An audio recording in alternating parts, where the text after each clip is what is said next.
Z Ewangelii według świętego Mateusza. Jezus powiedział do swoich uczniów: Słyszeliście, że powiedziano: oko za oko i ząb za ząb. A ja wam powiadam: nie stawiajcie oporu złemu. Lecz jeśli cię ktoś uderzy w prawy policzek, nadstaw mu i drugi.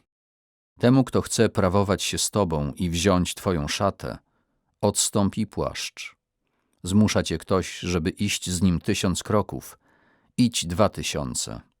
Daj temu, kto cię prosi, i nie odwracaj się od tego, kto chce pożyczyć od ciebie.